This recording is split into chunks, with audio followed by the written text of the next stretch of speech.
It's always wild when a game franchise can be hugely successful and then one really bad game just kills the franchise off altogether. But hey, the bigger they are, the harder they fall. And we've seen some games that have been parts of legendary franchises just completely kill off their franchise, and that's something sometimes really sad to see. I don't know if Tony Hawk Pro Skater 5 was actually the game that killed off the franchise, or was just the last nail in the coffin for new Tony Hawk entries. I don't think any game let fans down as deeply as maybe Tony Hawk's Pro Skater 5.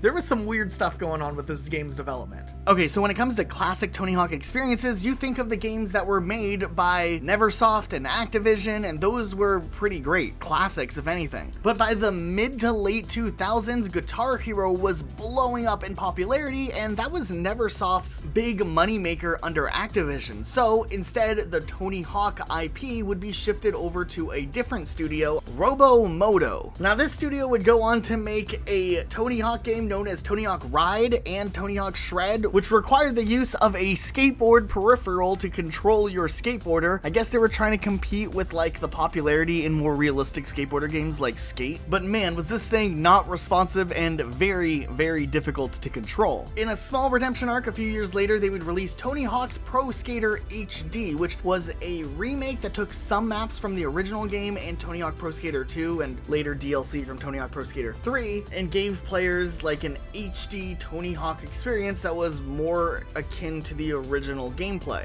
The game wasn't perfect, but it definitely was a leap in the right direction. I actually had a lot of fun with this one, and it reminded players that, yeah, Tony Hawk is a more arcade skateboarding experience. It's not supposed to be hyper realistic with a skateboarding peripheral or a game like Skate that works well in the more realistic when it feels like it type of way. Tony Hawk was special for something different, and this game at least highlighted that. It really could have been the starting point for so much more, but it ended up not being. After this release though, Robomodo would go on to make other games because they weren't a studio owned by Activision. They made some game called Skateboard Slam the next year, unrelated to Tony Hawk. But then in 2014, Activision must have realized, oh shoot, our deal with Tony Hawk is about to expire next year. We need one more game ASAP so that we can capitalize on this deal, extend it, however the legal writing was written, take advantage of it. So Robomodo was brought back on and they went to work trying to throw a game together in less than probably a year. Other support studios were brought on board for this project also. Activision wanted this game to do well, so they decided they're gonna call this game Tony Hawk's Pro Skater 5, the first time to take on just a simple standard numbered name since Tony Hawk Pro Skater 4 in 2002. People expected this game to be a nostalgic return to form for the series. This game is obviously being quickly slapped together, and even initial footage sent out for press and fans to look at were like, whoa,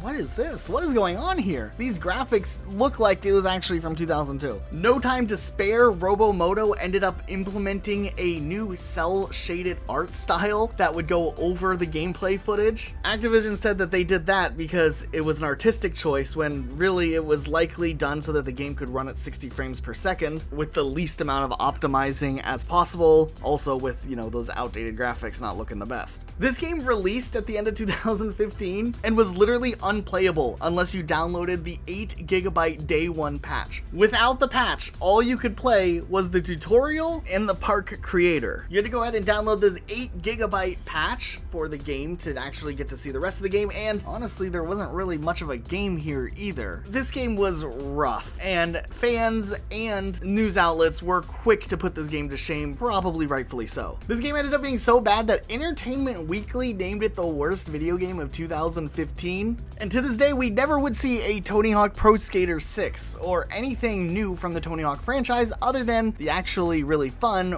remake Tony Hawk's Pro Skater 1 and 2. There were plans for a Tony Hawk 3 and 4 remake also, but it seemed like those ran out of steam before they could be developed, as Vicarious Visions was quickly shifted over to Call of Duty Black Ops Cold War as a support studio. They needed help in that game and in Warzone, and then they were shifted to Diablo 2's remaster and then Diablo 4 before development. Sorry guys, no time to work on Tony Hawk. But yeah, Pro Skater 5, not a good game. Okay, but what about Spyro the Dragon? Because there's a lot of good Spyro games out there, but where did things go wrong and how did they continuously go wronger over time? Like the original Spyro trilogy, perfection, chef's kiss. More or less, these games are really solid in each their own way. I think the first one's still my favorite of the three, but nonetheless, the quality of these three original games were fantastic. But after the original developer, Insomniac Games, signed an exclusive publishing deal with Sony directly, publisher Universal ended up signing on a couple other studios to take a whack at the Spyro games, and everything that wasn't made by Insomniac Games originally just were really, really rough. And I think the first point of the downfall of Spyro really can be at Spyro Enter the Dragonfly. This game was very obviously rushed. It was quite buggy, and looking back, the general perception of this game was very, very negative. The president of Insomniac Games, Ted Price, even said that Spyro had become an abused stepchild. One more game would follow up, A Hero's Tale, which did fix some of the technical issues, but still wasn't really all that great of a Spyro game compared to the original trilogy. And it was clear that Spyro had been in a decline since its fourth and fifth entry, so the next couple of years of Spyro ended up getting even more out there, I guess. They did a role-playing game on the DS in 2005. 2006, they started a brand new trilogy that would have a higher production budget and a lot of voice acting with the talents of Elijah Wood and Gary Oldman. Even David Spade and Cree Summer signed on to voice characters. I haven't played this game in a long time, but if I remember correctly, the vibe kind of was like, yeah, we might not know how to make a good Spyro game, but here's a really interesting story that hopefully will overshadow the gameplay maybe not being the best. Each game in this trilogy practically came out about a year after one another, and it's still interesting how much of the budget was really thrown at the voice acting talent. Later on, they even got Wayne Brady to voice Sparks. They even got Mark Hamill to voice the Dark Master. The later games in the trilogy were not received very well, which would end this streak of Universal, later named Vivendi Games, efforts with the Spyro series, which all started, of course, with Enter the Dragonfly. It was a rather dark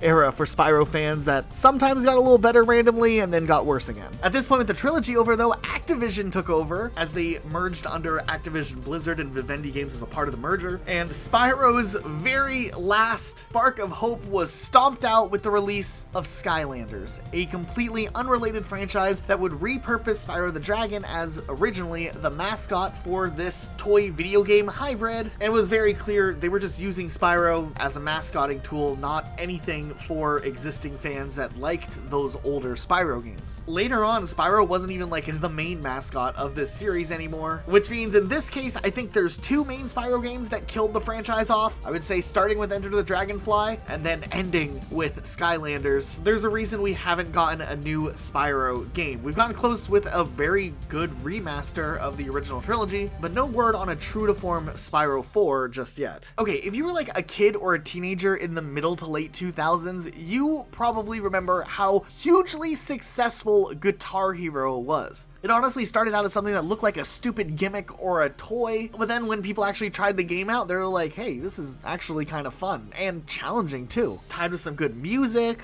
and some weird sense of bringing air guitaring to life in one way or another, Guitar Hero blew up in popularity, especially with Guitar Hero 2 and Guitar Hero 3. But here's the thing, at the end of Guitar Hero 2's success, Harmonix, the developer of the Guitar Hero games, was purchased by publisher MTV Games and would essentially start developing what would become the direct competition to Guitar Hero instead. Guitar Hero 3 would be made by Activision's Neversoft, and Rock Band would be developed by Harmonix, the creators of Guitar Hero. Guitar Hero 3 released in October of 2007, and Rock Band would follow just a month later. And Guitar Hero 3 was hugely popular. I mean, Through the Fire and Flames came from that, but Rock Band added something new, implementing the whole drums, guitar, bass, and singing all into one experience. Rock Band quickly became the bigger, more popular hit, especially in media, making a ton of appearances on television and just having a larger cultural impact. But by no means was Guitar Hero struggling yet. The following years would be stiff, though, for competition. Rock Band 2 would follow, with Guitar Hero World Tour coming out, which introduced the same instruments that Rock Band had. But the following years, things would get weird with other games coming out, like Band Hero. Activision did so many different spin-off expansions for Guitar Hero. Rock Band was doing that as well. There was DJ Hero. Rock Band 3 added a keytar, which was actually really cool, and then upgraded all of their instruments so that you can actually learn how to play the real songs if you wanted to. It was expensive, but it was a thing. Nonetheless, the market saturation for rhythm-based games was ridiculous in the late 2000s, early 2010s. Guitar Hero 5 would release and still had some buzz around it, but the game that was the final nail in the coffin, marketed marking the end of guitar-based rhythm games as a massive gaming genre would be Guitar Hero Warriors of Rock, essentially Guitar Hero 6. This game launched 1 month ahead of Rock Band 3, which was introducing that guitar that some enthusiasts were still looking forward to, and ultimately just felt like this game flew under the radar, partially probably because of the oversaturation. The title of the game made it sound like just another spin-off. But the sales were bad, like unexpectedly bad, even for the biggest gaming pessimist. Like, for example, Guitar Hero 3 at its peak of popularity sold 1.5 million units, and that was just in the first week. Guitar Hero World Tour, while things started slowing down, still had 500,000 units in the first week. Warriors of Rock, though, 86,000 in 5 days. Apparently the sales were 63% lower the sales of Guitar Hero 5, DJ Hero, and Band Hero in 2009. This would lead to the cancellation of a future Guitar Hero game that was going to continue the yearly streak of new titles releasing, and Rock Band 3 would also release and sell under what was expected. Yeah, it still did better than Guitar Hero 6, but just the craze around these games was definitely slowing down. Rock Band, though, was still supported by the fact that it had a very strong post-release support where players could just download specific songs they wanted after buying the song. And while a few other smaller projects would release, the main big hitters for the music rhythm game genre would go dormant for a little while. And I think for the most part, people pointed to GH6 as the bookend game that solidified the end of a genre. There would be a couple of interesting things though in those dormant years, like Rocksmith was popular, which had people learn how to play real guitar, which was pretty cool. But then all of a sudden in 2015, boom, the competition was back with Rock Band 4 and Guitar Hero Live stacking up again for like a little reunion boxing match or something. Rock Band 4 focused on being a return to the roots, removing the keytar, removing the real guitar playing, and just bring out the good old Rock Band, but on the new generation of consoles. GH Live, also known as Guitar Hero Live, instead would redesign the controller and make it feel like you're playing in front of an audience, or in a music video. The game is also set up in like a platform type way that would be updated with songs that you could download and buy on a weekly basis. Now, apparently Guitar Hero Live sold well enough, beating out Guitar Hero 5 and 6, and Activision announced that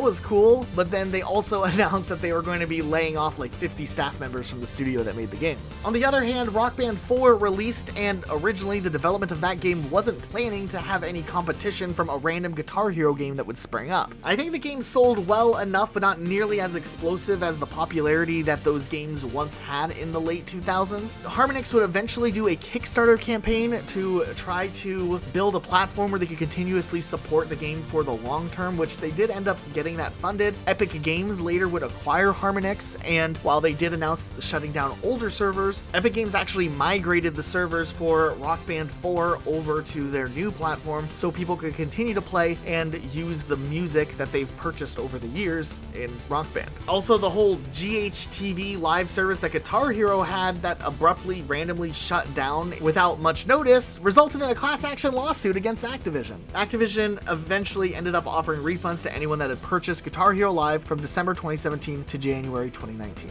I think it's fair that Guitar Hero 6 gets its little place here, but I also think Guitar Hero Live maybe should get like a little, asterisk by its name, also deserving a place on this list. Rock Band 4 is still at least supported to an extent, so we can't really say anything too badly about it, but I don't know if we'll ever see Guitar Hero make a triumphant return in the future, especially when there's other games out there that are more popular, that are community focused, like the huge popularity of Clone Hero nowadays. Okay, you might have noticed that this video is kind of a big boy, and we don't have a sponsor for today, so instead we're just gonna plug Gamer Subs. Maybe it's time for you to stock up again. You mix it with water, no sugar, bam, energy. They have these waifu cups that you can impress your family members with, and that's all I'll say. If you use code ROCKETSLOTH, you get a little discount, and let's get on with the video. Star Fox is also an interesting game series that I always feel like Nintendo fans are like, hey, we want more of this, and then Nintendo, when they do make more of it, Nintendo fans are like, well, maybe we didn't actually mean it. Well, let me explain real quick. Star Fox Command, 2006. A Star Fox game for the Nintendo DS. It was a really big deal. The gameplay and the mix of strategy and real-time action was actually kind of cool, but what is going on in the story? I mean, at this point, the Star Fox timeline was already getting a little bit messy, but to have a game that has 10 different possible endings, endings. One of them where Fox has a kid that looks like this. I don't know, just look at these screenshots from some of the endings. They were bizarre. And while the stories themselves weren't all that bad, I think the endings of Star Fox Command were so bad, it essentially killed the franchise, because how is anyone going to revisit Star Fox and try to pick up the story that was connected through Star Fox 64, Star Fox Adventures, and Star Fox Assault, and then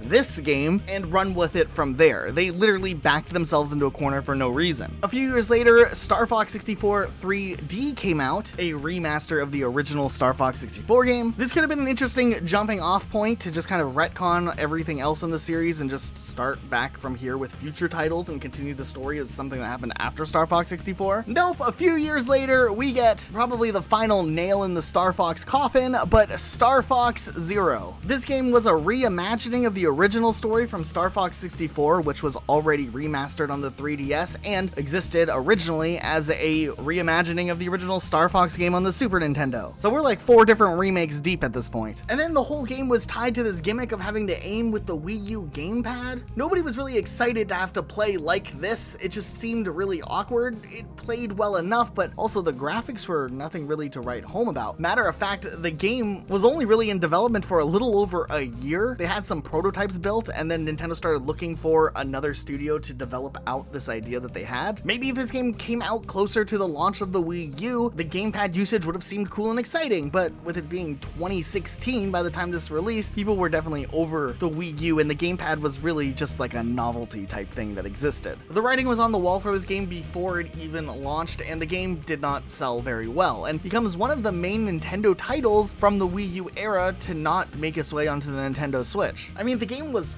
fine, I guess. But ask any hardcore Nintendo fan, nobody's gonna point to Star Fox Zero and be like, this was the best of the franchise. And there's a reason the franchise has been dormant ever since. Except for one thing. It wasn't fully dormant ever since. A lot of people don't remember. They decided one last attempt to revitalize the Star Fox interest and tied it into exclusive Nintendo-only DLC for Starlink Battle for Atlas. It was a cool concept, but they tied Star Fox to another game that was destined to fail. Now I feel like Star Fox is deader than ever before, and for real, how do they bring it back without doing another reboot to the franchise? Now, we could talk about games like Saints Row, but we don't want to beat a dead horse here. This reboot just wasn't it. The game was pretty buggy and unfinished when it released. There was a lot of repetitiveness in the main campaign missions, and I think ultimately the game just failed because it didn't have the same charisma that made the original Saints Row games so well and loved, especially Saints Row 2 and 3. Okay, now I never played SimCity when it released, but Luke did play SimCity,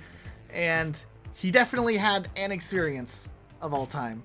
Luke, what was it like? It was a rough time. If you liked city building back in the day, you probably played SimCity, and you might have played SimCity 2013, which was the de facto reboot or whatever of the franchise. But if you haven't played it, and if you've never been interested in SimCity, which is kind of a niche product, you might not know this, but SimCity 2013 was one of the worst launches that I've ever experienced in my life. They have this city builder game, right? And they forced this always online requirement feature on you, which that's already bad in the first place. But then at launch, the servers can't even handle the players, and you're not able to play a single player game. Now on top of that, SimCity just felt like a watered down version of the previous games, and the DLC was kind of garbage too. And I mean, there's a reason we haven't seen SimCity since 2013, and we probably won't. I think there's a phone game maybe. I don't even know if that phone game is still live. Maybe it is. Maybe that's doing well, but I feel like that's a bad legacy to leave. And with City Skylines being more popular and arguably better than the SimCity games before it, there's a sequel coming to City Skylines just in a few days, and there's no need for SimCity anymore. I do think they could announce a new SimCity and people would get hyped, but they did burn a lot of fans with the 2013 release of SimCity. Back in our reboots that failed video, we talked a little bit about the Medal of Honor reboot, and we were actually surprised with how many people in the comments showed up showing their support for Medal of Honor. And there was some love for that game that maybe we glossed over originally. There were some cool and interesting things that Medal of Honor did provide. I just don't think that there was enough that Medal of Honor in its new modern format from the original World War II setting that was so popular for the older Medal of Honor games games could really do to try to take away an audience that Call of Duty had already acquired, with it just hitting game after game out of the park, starting with COD 4 and moving forward. I don't think Medal of Honor hit things necessarily out of the park, but for sure the thing that killed Medal of Honor and killed any chances it could have of being a relevant series back then again was Medal of Honor Warfighter, which was the sequel to that Medal of Honor reboot. Instead of having EA DICE do the multiplayer, who worked on the first Medal of Honor reboot multiplayer, they brought in a support studio that also had worked on the first Medal of Honor game to be completely in charge of the multiplayer experience. And I don't know, I think some people like the multiplayer, but for the most part it just lacked like that replayability of a game that makes you want to continuously come back. You kind of play the game for a minute and you're like, oh, so this is what multiplayer's like, and then you're done with it. The campaign, though, was criticized across the board by game review outlets. The story was criticized for being confusing. The gameplay seemed way too linear. There were a lot of glitches even after a day one patch, and the AI just was weird. IGN even said that they had never seen a game fail to function at a basic level in the Frostbite engine ever before. This game effectively ended the Medal of Honor franchise, at least for now. There was a little VR experience that came out a couple of years ago, which was kind of interesting, but no main full release of a Medal of Honor game has been around or even discussed ever since then. There were plans for a third game in the reboot era, but with lower than expected sales, EA shut that project down. You know, back in the early 2000s when Xbox announced that they were acquiring Rare, it was a weird time, but I think people were still excited just because we knew that that would mean there'd be more Rare titles coming out in the future. I mean, Rare had hit it out of the park game after game after game in the Nintendo 64 era and was going into the GameCube era, and Xbox seemingly wanted some big flagship mascot type characters under its belt when they acquired Rare. But when this announcement was made back in 2002, I don't think anyone expected Banjo-Kazooie to turn into what it would become. Somehow, Xbox managed to take this lovable platforming duology of games, redesign the character to look like this, and then proceed to give fans essentially not at all what anyone really wanted. Now, don't get me wrong, I do understand that Banjo-Kazooie Nuts and Bolts for the Xbox 360 had a fan base, and there were players that enjoyed those games. But I think for the most part, the people who enjoyed Banjo-Kazooie Nuts and Bolts weren't going in expecting a classic Banjo-Kazooie experience, and since obviously this is the big mascot character for the N64 era, a lot of Banjo-Kazooie fans came out to support this game and play it because, you know, the trailers and whatnot did show a lot of familiar things like Jiggies and the two characters, even with their redesigns. But how this game somehow was turned into this car building platforming type game, it was ultimately way too different from what fans were looking for, because by 2006 it had been a long time since we had a true to form platformer game collectathon type experience, and I think fans are maybe even willing and ready for a new one and looked to Banjo-Kazooie to fulfill that role, except the game was just nothing like that. Now, the visuals and the new art style were questionable, but at the end of the day it looked okay on the Xbox 360. It was just, unfortunately, the fact that the core gameplay was so different that I think that this game just didn't do well enough to warrant Microsoft's interest in pursuing Banjo-Kazooie more in the future. They felt like Rare would be better suited doing other things like making Kinect games before finally they did get to do Sea of Thieves, which is a pretty good game nowadays. To this day, I think Banjo-Kazooie is still on the top of a lot of older players' lists of games they'd like to see brought back in one way or another. And remember all of the hype when it was announced that Banjo-Kazooie would be added to Super Smash Bros. Ultimate, and they got the soundtrack right, they made the characters look modern but also classic to the way that players remembered them. It felt like with a game like Smash Bros, there was a deep understanding about how these characters interact and what made them special, because obviously they're trying to make these characters pay an homage to the series, and I think a lot of fans just wish that that level of detail would have been done with Banjo-Kazooie back when it did have its shot on the Xbox 360 to make something bigger and bolder than ever before, rather than a essential spin-off game. And you know Microsoft probably put a ton of money into marketing this. I mean, even Lunchables did a crossover for Banjo-Kazooie, so there was like a lot of promotion put in for this game, and yeah. I mean, like I said, the game itself is fine, and I think a lot of people did enjoy the game, but for the greater scope of Banjo-Kazooie, this game would have been put at a much higher regard had it not been the last Banjo-Kazooie title and not the reason that the franchise died. It probably could have just been a cool spin-off had there been a solid Banjo-Kazooie title sometime around the time that this released a few years either before or after. You know, I'm kind of a horror FPS enjoyer, and there isn't many good games in that genre.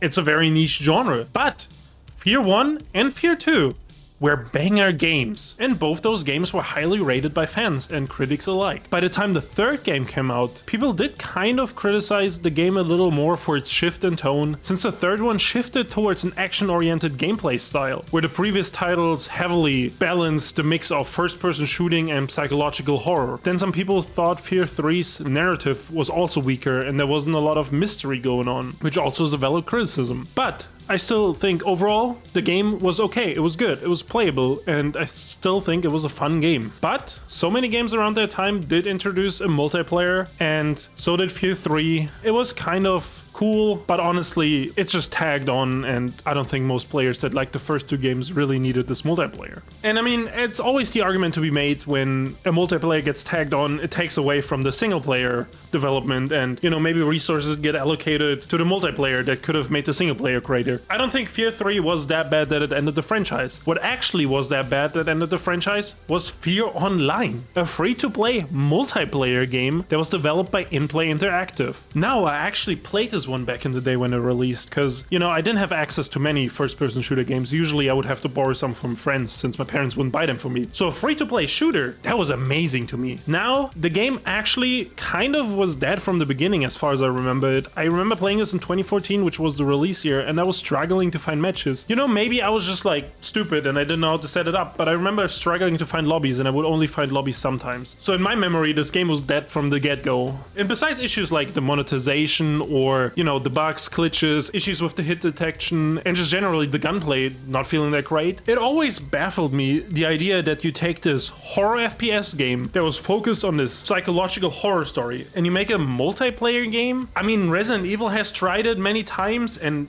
it always turns out garbage, like the last one is Reverse, and so did this. I just don't think these horror games need like a competitive multiplayer shooter. It's just so out of touch to me. And that probably was the final nail in the Fear coffin. And I mean, maybe one day we'll get a remastered trilogy, maybe not.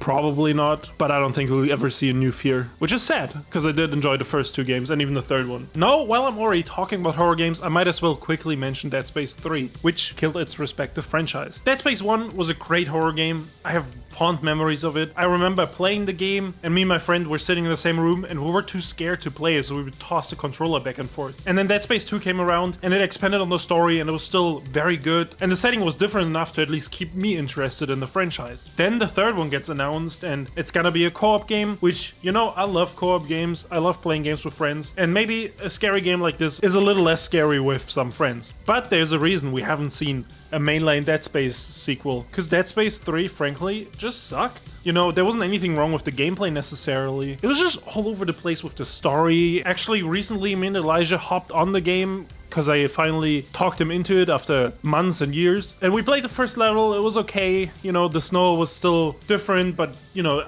maybe like unique for a horror setting, but it was still cool. And then we get to the city and all this other stuff happens and you have no clue what's going on. These cutscenes play and it's just like all over the place. It's just, they lost me, and I guess they lost every player. And I mean, I think the franchise already wasn't in a good spot beforehand. EA was already looking at the sales and Dead Space 3 just didn't do well, and that was just it for the franchise. We got the remake recently, but I don't know if that did well enough for them to make another sequel. So for now, rest in peace to Dead Space franchise. Metal Gear Survive. Now, the box art might look metal AF, but this game is not good. You see, Hideo Kojima is essentially a legend in the gaming development space, kind of known as the father of the Metal Gear series. When Hideo Kojima announced that he would be departing from Konami, there was a lot of speculation that maybe there was some bad blood there at Konami, but nonetheless, the final project that Hideo Kojima would work on at Konami was Metal Gear Solid 5: The Phantom Pain. Now, the interesting thing though is when when the Phantom Pain released, a lot of fans felt like Konami was maybe bitter towards Hideo Kojima. His name was removed from all marketing material about the upcoming Metal Gear game, and even when Metal Gear won the 2015 Game Awards award for Best Action Game and Best Score and Soundtrack,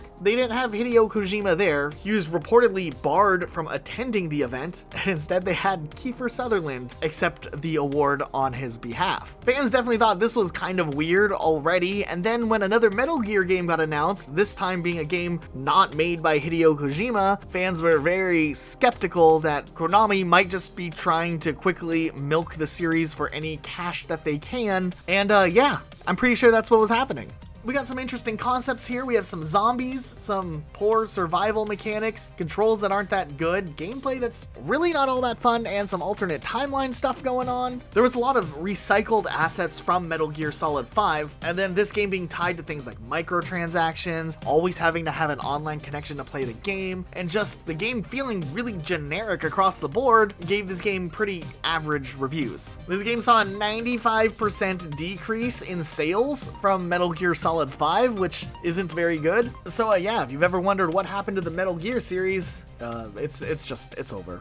It ended. If you're around in the mid to late 2000s, you probably remember the debate between whether you should buy an Xbox 360 or a PlayStation 3. It was a seriously contentious issue. One of the biggest debate points always came down to exclusive games. I mean, Xbox had Halo, but at least Sony players would make the argument, well, we have Killzone. Most Xbox players would be like, okay. But I mean, Killzone was fine. It was a cool series. I think most of the games are all right. Some of them initially maybe overpromised what gameplay would look like, but for the most part, the Killzone series was a solid first-party FPS experience kind of in that sci-fi shooter genre. Killzone Shadowfall is the last Killzone game that has ever released, or at least as of now, and it doesn't look like there's any plans for a new Killzone game. It's been 10 years. What's interesting about this game specifically, though, unlike the other games we've talked about, is this game really wasn't all that bad, but still it serves as the last game in the series and marked the end of essentially the Killzone franchise. So what happened here that's different from everything we've already talked about? What's really interesting is after Killzone 3's release, it seemed like there was already plans and talks for where the Killzone series would move going forward, though somewhere in the early side of development, it seemed like Sony pivoted some plans and wanted a strong game that could launch alongside the next generation of consoles with the PlayStation 4. With that, the development studio Guerrilla Games started working on their own custom game engine known as the Decima game engine, which made the whole development for Killzone Shadowfall essentially a lot bigger and more costly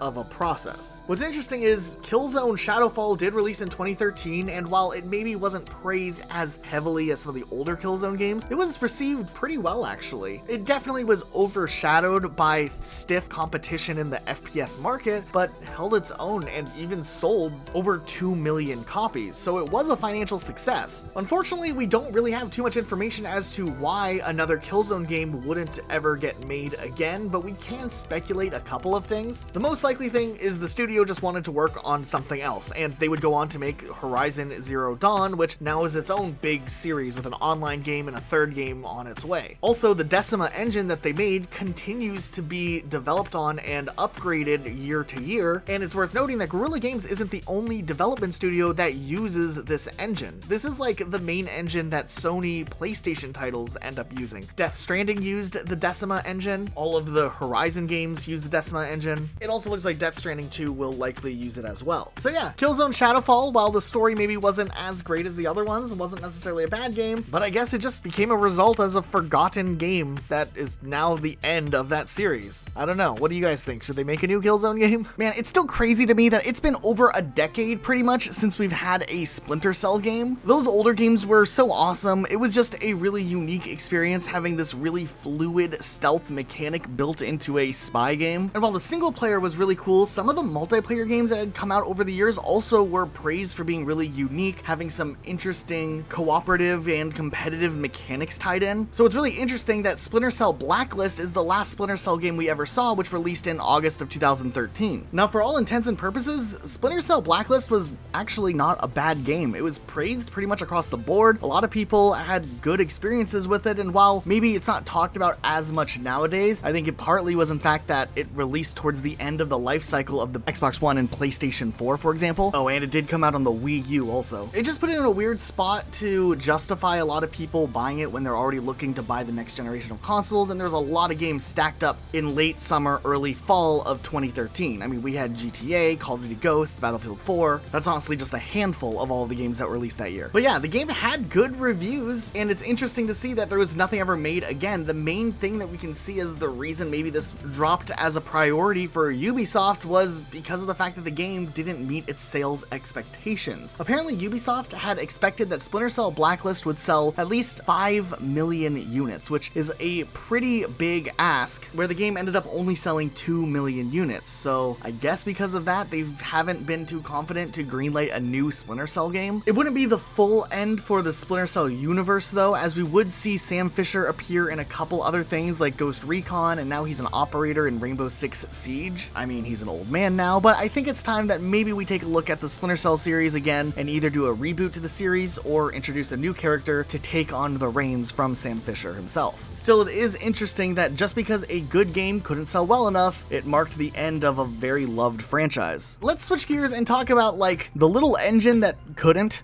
Like, just couldn't at all. Just gave up, and that's the end. Chibi-Robo! The story behind the Chibi-Robo games is kind of a tragic tale. Chibi-Robos existed for quite a while as a series that continuously tried to put out games that would be very popular in both the West and Japan. And I gotta say, no matter what we say about this game, you can't deny the fact that the developers believed in this game series and its character. They thought that Chibi-Robo had every right to be one of the biggest video game characters of all time. But unfortunately for Skip Ltd, the developers of this game series, most of the entries never really blew up in the way that they had expected. A lot of the games would just barely be a little bit of a commercial success, but nothing to like write home about. But since Skip Ltd had a close relationship with publisher Nintendo, they weren't ever willing to give up with Chibi-Robo, so in 2015, Chibi-Robo Ziplash for the 3DS was announced. What's really interesting is if you read up on some of the interviews prior to this game's release, it seemed like the developers knew that this was like the all or nothing attempt to finally get Chibi-Robo the recognition that it needed. Both of the main producer, Kensuke Tanabe, and the director, Risa Tabata, had talked about how they'd like to make more Chibi-Robo games, but Tanabe outright said that if this game did not sell well, it would be the last entry of the series. That's a pretty definitive statement to say pre-release. He also went on to say, "I've continually thought about ways to build this into mainstream success. We've challenged ourselves in assorted ways along those lines, but I can't say that we found the answer yet." There was a lot on the line, and when it was time for the game to release, it really didn't do too well. In the UK, it failed to appear on the top 40 selling 3DS games. Like that week, it was still outsold by Mario Kart 7 that was almost 4 years old at that point. In Japan, the game sold around 1,400 copies, which placed it around 9th place for Japan video games that week. And after that,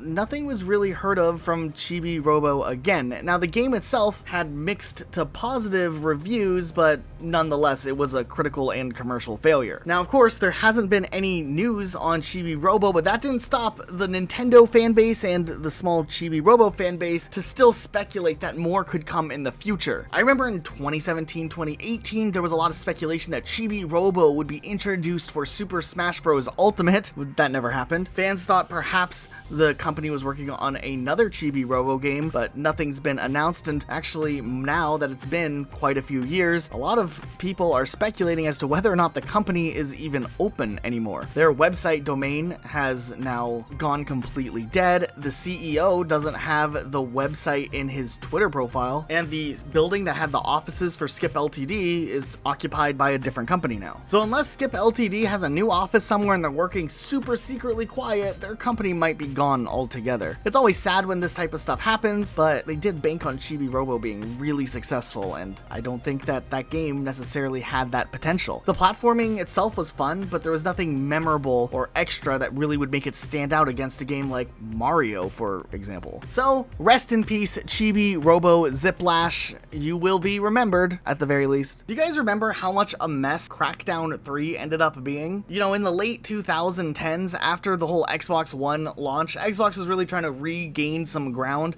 by showing that they do have games, and first-party games too. So they were trying to utilize a lot of their first-party games to show people that Xbox One is an actual force to be reckoned with. And Crackdown was supposed to be their big return to one of their own IPs that should have been awesome. They announced this game all the way back in 2014. And the game was supposed to use cloud computing features, which would have been like a crazy thing that was supposed to be a core of the whole Xbox One software. It was supposed to have things like city destruction be saved and would utilize real-time destruction, which would have been kind of cool. And the game kind of overpromised this feature, or at least hyped it up a lot, where it seemed like this game would have this really innovative way of having destructible city parts that would be permanent, and then in the multiplayer side, you could make permanent changes to the landscape that everyone plays in, and it would carry over to the story. This was obviously not exactly what the game was capable of, but at the very least, a lot of the pre-release discussions for this game kind of shaped that impression to viewers. Now, this game was supposed to come out in 2016, but got delayed a whole year till November of 2017 to launch, coinciding the Xbox One X. The game would get delayed again to 2018, and during this time, there was a little exodus of developers who were working on the game leaving to go to Epic Games because of the explosive popularity of Fortnite, which meant with less personnel working on the game would need to be delayed again, and finally it was set to be released in February of 2019. The game finally did release, and I don't know, it didn't feel like the 12 years between Crackdown games was really worth the wait. It felt like a Crackdown game to an extent, sure, but it didn't feel like there was any notable evolutions. If anything, some parts even felt like a downgrade from the original Crackdown games, and this game just kind of landed in the middle of the road when it came to its public reception.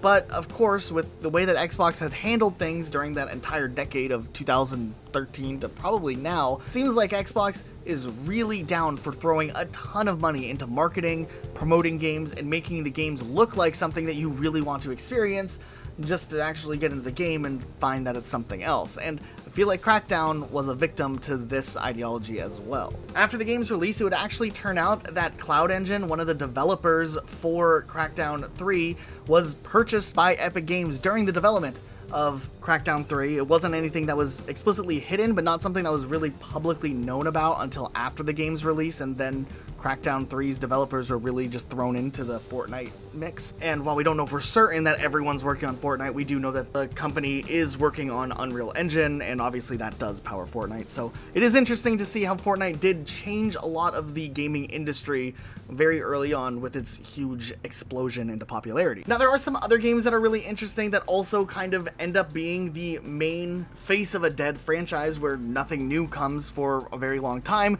Dead Rising 4, which finally did release in 2016, unfortunately didn't live up to a lot of the expectations that a lot of players had. Now, don't get me wrong, this game was still an okay game. It just didn't have that same polish that the older Dead Rising games had.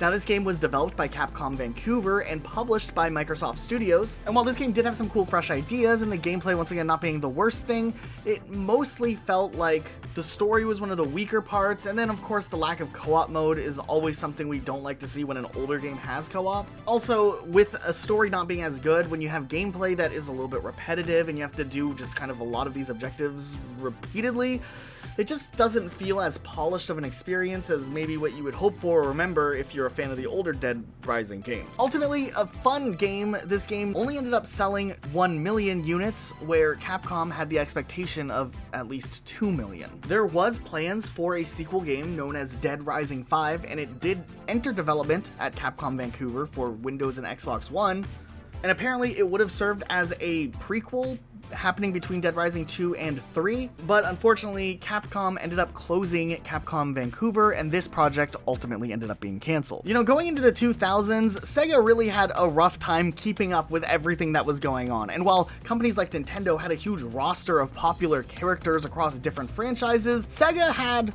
Sonic. I mean, they had a little more, a couple other franchises under their belt, but they were really trying to do everything that they could to keep their other IPs relevant with the new Sega Dreamcast. So of course, Eko the Dolphin would need to have his own game in the Dreamcast format, and that's where we got the game Eko the Dolphin, Defender of the Future. This is a real game that actually exists, and it was kind of interesting. It later would release on the PS2 also, so some of you might remember it.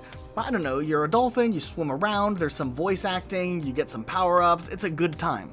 This game actually was kind of solid. It was reviewed decently well, like probably as well as Dead Rising 4. And I mean, for a game that released in 2000, it looks pretty good. Now, the big thing though is there were plans of a sequel game to Eko the Dolphin Defender of the Future called Eko 2, Sentinels of the Universe. But unfortunately, with Sega and the Dreamcast not doing well and the Dreamcast's eventual sunsetting earlier than expected, the sequel to Eko the Dolphin Defender of the Future end up being canceled by Sega, and eventually gameplay would leak a long time later, like years and years later. But yeah, it's a shame that we've never seen an Eko the Dolphin game since Eko the Dolphin Defender of the Future. Maybe one day it can come back. Back in the classic 90s era, the Turok games were kind of amazing. You had to run around, shoot dinosaurs. It was a pretty good experience. Things didn't go as well though when they tried to bring Turok back later on in the form of a fresh reboot. So I think we should talk about Turok 2008, and Luke played this one a little bit and has some interesting experiences. 2008 was an interesting time. You had all these franchises like Call of Duty, Halo, and Battlefield finding down, and Turok was notoriously an FPS game about hunting dinosaurs. And then by 2008, they wanted to keep up with all these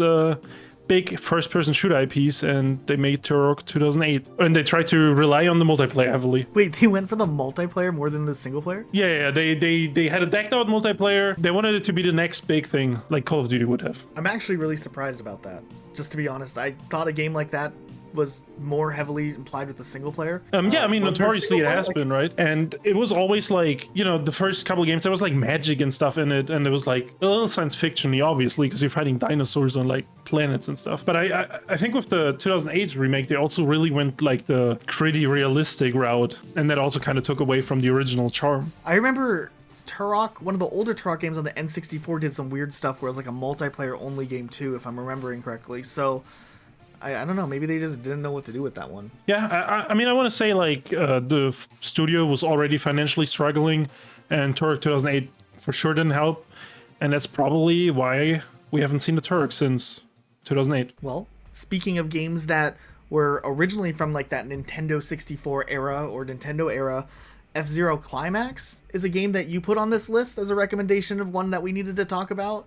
I didn't even know this was a game. F-Zero Climax basically was a re-release of previous tracks from 3 games, I believe. The last one being the game that released the previous year. So it already wasn't fresh content because it was content from the last year's game. And then on top of that, the game was notoriously short. Like if you would get through all the tracks and unlock everything, people say it was like 30 minutes to unlock everything in the full game. What did it release on? Game Boy Advance, which the previous year's game was already a Game Boy Advance game. I think that might be one of the reasons why F-Zero has been gone for so long. But another fun fact about F-Zero Climax is that in the first 3 days, it only sold like 5,000 copies, which doesn't sound like a lot. No, it's not.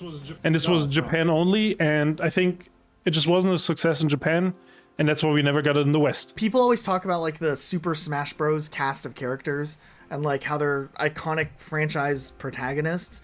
And we talked about Star Fox earlier in this video, but F-Zero's kind of the other game that gets grouped in there where it's like, yeah, Nintendo's like forgotten series. And now we get randomly F-Zero 99, which is a cool concept. I wonder if it'll be something they continue to support or if they'll just like discontinue it like some of the other like battle royale type games Nintendo's done. Right, obviously with live service games shutting down all the time now. Now the next game that I really wanted to make sure we did get to include, even if it's here kind of at this point in the video, is the Bubsy series. I don't know if you're a huge fan of Bubsy, but I always thought Bubsy was a really interesting character to exist, period. I mean, honestly, The first time I heard of Bubsy was in some YouTube review, and the guy was just clowning on the franchise. So when you told me a little bit more about it, I was surprised that it even had that big of a history. Yeah, it's interesting. So like Bubsy was kind of created during this time where mascot characters were a really big thing, like in the Super Nintendo era, and it was just like not really that great of a game, but something about this character just like trash talking you was an appealing part, or just the way that this character talked.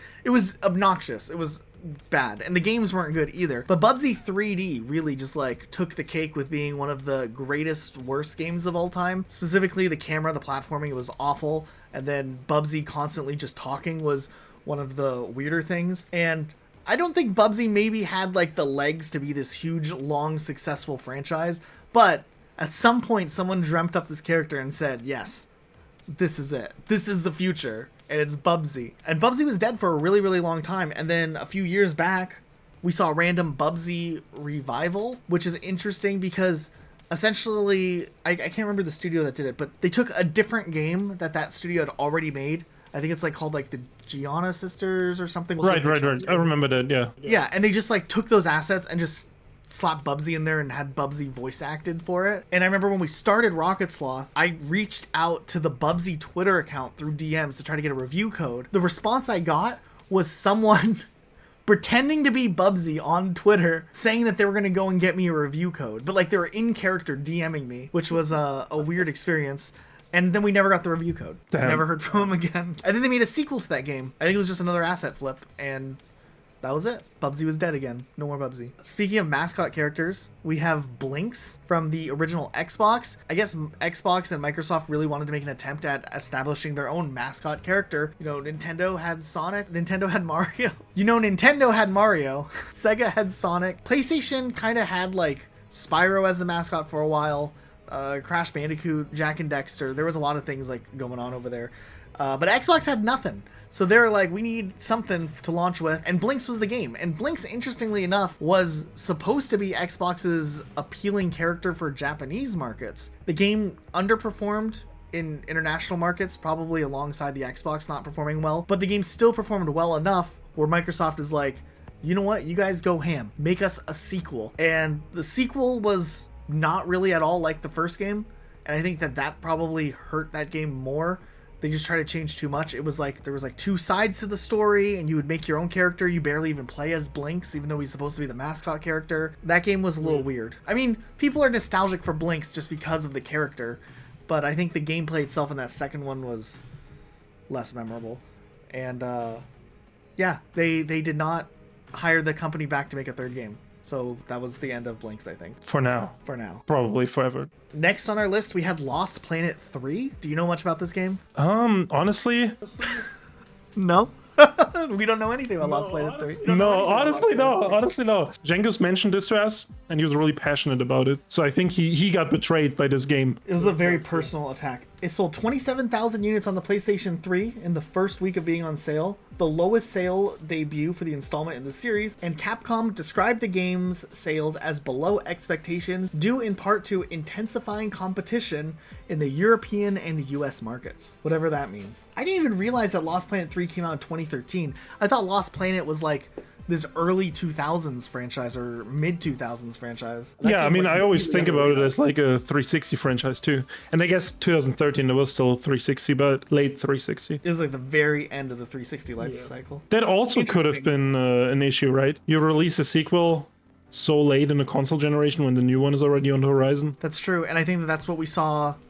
Interestingly enough, maybe with the rhythm games we talked about, like there was the oversaturation of the market, and both Rock Band and Guitar Hero wanted to return, but they were waiting for the next generation of consoles to be released and things to get like evened out, and that's why we didn't see them maybe till 2015 rather than just like a 1 or 2 year break. Okay, and then this one, I was unsure if it counted, so we put it way here at the end of the video, but Apex Legends? Does that count as a game that killed the Titanfall franchise? I know it's technically a spinoff, but would you count that for this video? I think it's a unique case here, and I think the popularity of Apex Legends probably means we'll never see a Titanfall game, because why should they make a Titanfall game when Apex Legends makes them so much money and funds their studio? I think we're getting a Titanfall 3 though. I still believe. I see like, rumors every day. This video is gonna go out and like in 2 weeks. Watch. Titanfall 3 will be announced. There's a new rumor every day about it. You are right about that. But do we count Apex Legends? I guess Apex Legends is still the same universe. It's not. It didn't kill the franchise because Apex became the franchise. Right. Apex is its own franchise. It's not a game in the Titanfall universe. Yeah, I don't know. That's one I was unsure if we should count on this list or not. But I was like, why not? We'll throw it on and see how it does. And I mean, there's a chance they'll announce Titanfall 3. So stay hopeful. Do you have any ideas of what the next game franchise that's going to die is? Okay, I got a bold prediction, but I think the Tom Clancy games might have already died because they're going away from using the Tom Clancy. Like the little branding. And they removed the branding from X-Defiant. So I wonder if, after all these years, they're hesitant to tag on the Tom Clancy to these games, which would mean the Tom Clancy franchise is dead in a way. It is weird that if you think about, like, Tom Clancy was like known for like this reputation in the gaming space for being like these hyper realistic military shooters or like just something in that line, like Splinter Cell and stuff. But then we have like what was it, Rainbow Six Extraction? Was that the name they picked for it? Yes. Like Tom Clancy's Rainbow Six Extraction. It's like these alien monsters fighting. Like, it's just so different from the like future realism that was like the Tom Clancy branding. I always thought that X-Defiant was a weird game to show off and have that Tom Clancy branding on. And it makes sense that they dropped it. They had it on there for a while and then they removed it. Are they keeping it on for The Division? I don't actually know. That'll be interesting to see what they use for branding with The Division going forward. I don't know what else is going to die off. I have another guess. What's that? You know how the EA FIFA games recently switched over to be EAFC games? Right. Because they lost the license from FIFA because FIFA wanted so much money. And FIFA said, we're going to make our own games to compete. But nobody has heard anything of this, right? So if that never happens, FIFA is dead. It's true. That's a big franchise, though. My guess, okay, this one's a little down the road. But we're going to talk about franchises that died because of a game that released. No more releases because of this. Okay. I think Grand Theft Auto 6 Online. Oh. Like, GTA 5 Online already existed for so long. I wouldn't be surprised if GTA 6, like, they build that platform where they can just add content through there and abandon the traditional release altogether. Yeah, that's a very good point. I don't like the idea, but I think that's what's going to happen. I mean, I don't know if I don't like the idea. It's like, if it's good content, it's fine. It will depend. Because there is games that are 20 years old that are still played and are still fun, and a lot of them are MMOs, but GTA is kind of like an open world type thing. I think the problem is with GTA Online, the like microtransactions are really egregious. It's very much like in the PvP setting, very much pay to win, which I think is frustrating for a lot of people who would normally like to experience the GTA world online. That is something that I feel nervous about, that they're going to repeat that with the next GTA. But I mean, who knows? They could course correct also. That is very likely though, because the all those shark cards they're trying to sell, and there's an insane amount of stuff you can just buy and be better than other people. But there's also PvE content like the heists that were big, and they did also put a lot of effort into that kind of content. I think we have a solid list here. Yes. All right. Well, thanks everyone for watching. Let us know what you thought about this video. We're trying kind of a different format where we are very like hyper focused at the beginning, but then we kind of loosen up, chat a bit towards the end. If you like that format, maybe let us know in the comments. Maybe we'll try it again. Maybe we'll never do it again. Huge shout out to our patrons. Link in the description down below if you want to throw a few dollars our way and you can become a patron, get your name in the credits. Otherwise, thanks so much for watching. We'll see you guys all next time with a brand new video. Bye.